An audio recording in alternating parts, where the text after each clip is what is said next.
కడప జిల్లా జమ్మలమడుగు నియోజకవర్గంలో దాల్మియా సిమెంట్ రెండో దశ ప్లాంట్ నిర్మాణ పనులకు రాష్ట్ర విద్యాశాఖ మంత్రి నారా లోకేష్ రేపు ఎల్లుండి శ్రీకారం చుట్టనున్న నేపథ్యంలో ఏర్పాట్లు వేగంగా పుంజుకున్నాయి. ఈ సందర్భంగా ఎమ్మెల్యే ఆదినారాయణ రెడ్డి, జిల్లా కలెక్టర్ చెరుకూరి శ్రీధర్ స్థానిక ప్రజలతో సమావేశమై పునరావాసం, ఉపాధి, ప్రజా సమస్యలపై కీలక హామీలు ఇచ్చారు. దాల్మియా సిమెంట్ రెండో దశ ప్లాంట్ ప్రారంభోత్సవం నేపథ్యంలో నిర్వహించిన సమావేశంలో జిల్లా కలెక్టర్ చెరుకూరి శ్రీధర్ మాట్లాడుతూ ప్రభావిత గ్రామాల ప్రజలకు పునరావాసం కల్పించే పూర్తి బాధ్యత పరిశ్రమ యాజమాన్యానిదేనని స్పష్టం చేశారు. ప్రజలకు న్యాయం జరిగే వరకు అవసరమైన అనుమతుల విషయంలో రాజీ పడబోమని తెలిపారు. ఈ అంశంపై పరిశ్రమ యాజమాన్యం తనపై కేంద్ర, రాష్ట్ర ప్రభుత్వాలకు ఫిర్యాదు చేసినా తాను ప్రజలకు ఇచ్చిన మాటని కట్టుబడి ఉంటానని చెప్పారు. దుగ్గనపల్లె గ్రామస్తుల పునరావాసం కోసం 2 ప్రత్యామ్నాయ స్థలాలు గుర్తించి వారి అభిప్రాయం మేరకు ఎంపిక చేసుకోవాలని సూచించారు. ఇక్కడ నష్టపోతున్నటువంటి మీ అందరికీ కూడా ఒక హక్కును కల్పిస్తూ మాట్లాడుతున్నాను. ఇది ఎవరో దయాదాక్షిణ్యంతో లేకపోతే ఒక కంపెనీ వాళ్ళ యొక్క దయాదాక్షిణ్యంతో జరిగేది కాదు. ఇది చేయాల్సినటువంటి బాధ్యత వాళ్ళ పైన ఉంది, చేయించే బాధ్యత కూడా మా పైన ఉంది. సో అది మీ అందరికీ కూడా ముందుగా నేను తెలియజేసుకున్నాను. అలాగే దీంట్లో ఒక 5 ముఖ్యమైనటువంటి అంశాలు మొదటి నుంచి కూడా మీ అందరూ నా దృష్టికి తీసుకొస్తా ఉన్నారు. ఈ 5 విషయాల్ని కూడా 1 by 1 బ్రీఫ్గా మీ అందరికీ కూడా చెప్పదలుచుకున్నాను. ఒకటి, దుగ్గనపల్లి గ్రామానికి సంబంధించి పూర్తి స్థాయిలో రీహాబిలిటేషన్కి దీంట్లో పొందుపరచడం జరిగింది. ఓకే, తర్వాత పునరావాసం కల్పించడానికి, మార్పు చేయడానికి, గ్రామాన్ని ఇక్కడి నుంచి తరలించడానికి దాంట్లో మనం నిర్ణయం తీసుకోవడం జరిగింది. ఈ గ్రామాన్ని ఎక్కడికి తరలిస్తాము అనే దానిపైన కూడా మీ గ్రామాల్లో అసలు ఎన్ని కుటుంబాలు ఉన్నాయి, అర్హత కలిగినటువంటి ఎన్ని కుటుంబాలు ఉన్నాయి అనేటువంటి సర్వే కూడా మీకు ఆర్డీఓ గారు తహసీల్దార్ గారు మీకు గత 3-4 రోజులుగా మీరు పూర్తి చేయడం జరిగింది.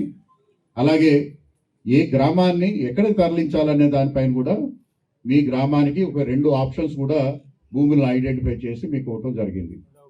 దాంట్లో మీరందరూ కూడా నేను కోరుకునేది ఏంటంటే అవకాశాన్ని ఇవ్వటం జరిగింది. దీంట్లో మిమ్మల్ని అందరినీ కోరుకునేది ఏంటంటే, నీ పేరేంటమ్మా? వినోద్. నువ్వు చేయాల్సిన సహకారం ఏంటంటే గ్రామస్తులందరినీ కూడా కూర్చోబెట్టుకొని ఆ 2 చూపించినటువంటి 2 స్థలాలకి వెళ్ళండి. ఏది మీకు అనుకూలంగా ఉంటుందో, ఏది మీకు భవిష్యత్తుకి అనుకూలంగా ఉంటుందో దాన్ని మీరు ఎంపిక చేసుకున్నట్టయితే, ఆ ఎంపిక చేసుకున్న తర్వాత మీరు మీ గ్రామం లేకపోతే అలిగేషన్స్ కానీ చేస్తూ వచ్చారు. అయితే వాటన్నిటికీ మేము స్పందించదలుచుకోలేదు. ఎందుకంటే మేము స్పందించేది ఏదైనా కూడా పని ద్వారా లేకపోతే పేపర్ ద్వారా మాత్రమే.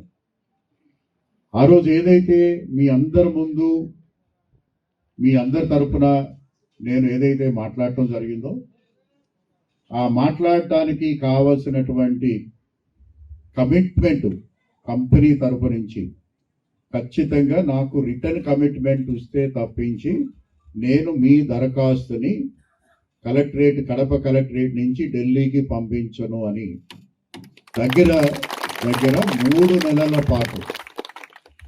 నెలల పాటు వాళ్ళతోటి ఒక రకంగా నేను యుద్ధం చేశాను. ఎందుకంటే వారు మిగిలినటువంటి ప్లాంట్లో ఎక్కడ కూడా ఇటువంటి నిర్ణయాలు, ఇంత డబ్బు ఖర్చు పెట్టినటువంటి దాఖలాలు లేవు. అయితే కంపెనీలు ఎప్పుడు పెద్దవే కదా, ఢిల్లీ నుంచి ఉంటారు. వాళ్ళు ఢిల్లీలో కంప్లైంట్ చేశారు నా మీద, గౌరవ ముఖ్యమంత్రి గారి దగ్గర కూడా కంప్లైంట్ చేశారు. ఈ కలెక్టర్ మాకు సహకరించట్లేదు, ఈ కలెక్టర్ మాకు మా కంపెనీ యొక్క దరఖాస్తుని పంపించట్లేదు అని కూడా దరఖాస్తు చేశారు. I don't care. నేను ప్రజల తరపున, ప్రజల కొరకు ఒక ప్రభుత్వ అధికారిగా, ఒక జిల్లా కలెక్టర్గా ప్రభుత్వాన్ని రిప్రజెంట్ చేస్తూ మీకు చెప్పినప్పుడు దాన్ని 6 అయినా 100 అయినా 106 అయినా కూడా నెరవేర్చాల్సినటువంటి ప్రాథమిక బాధ్యత నా భుజాల మీద ఉంది. అందరం వచ్చాం. ఆ రోజు కొన్ని విషయాలు చెప్పినాం. ఆ చెప్పిన విషయాలు మీరు ఆ రోజు చెప్పినట్టు ఏం చెప్పినాం, మీ మనసులో ఏముంది? ఇంకా రేపు కొన్ని సిమెంట్ ఫ్యాక్టరీలు కూడా రాబోతారనే ఉద్దేశంతోనే ఆ సిమెంట్ ఫ్యాక్టరీ గ్రామస్తులు కూడా వచ్చారు ఇక్కడికి. పక్కన భీముడం కావచ్చు, బూద్మాపురం కావచ్చు, ఆ పక్కన ఎస్సుపడపాడు కావచ్చు, కొందరైతే తొర్యాములు రమ్మనే, దమ్మనంజాల, కర్మలవారి పల్లె వాళ్ళు కూడా వచ్చారు. కారణం ఇవన్నీ రేపు రాబోయే రోజుల్లో రాబోయే సిమెంట్ ఫ్యాక్టరీలు. ఈ విషయాలు ఇక్కడ ఉండేది క్లియర్ అయితే మీకు అర్థమవుతుంది.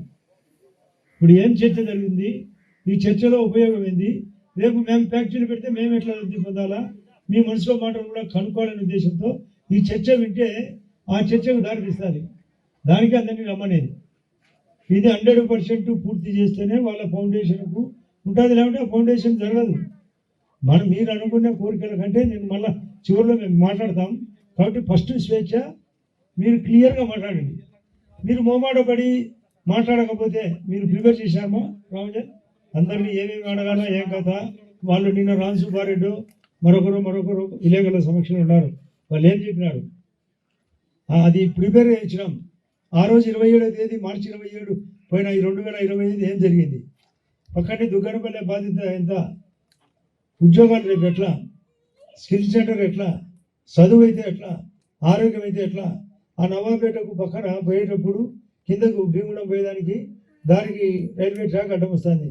దానికి ఓవర్ బ్రిడ్జ్ కానీ అండర్ బ్రిడ్జ్ కానీ ఏమి ఏర్పాటు చేయాలి. ఇది కట్టే లోపలే వేయాలి. వాళ్ళు కూడా అధికారులు కూడా వాళ్ళు కూడా దానికి సంబంధించిన వాళ్ళ స్టాఫ్ కూడా వస్తారు, దాని మీద స్టాఫ్ కూడా. ఇంత లోపల సీఎం గారి ప్రోగ్రామ్ మిమ్మల్ని 5కి రమ్మంటే డేట్ అవుతుందనే మేము వచ్చాం. వాళ్ళు వస్తారు ఇంత లోపల. మీ చర్చ పెట్టండి, ఈ లోపల మీ ఐడియాలు ఏంటి.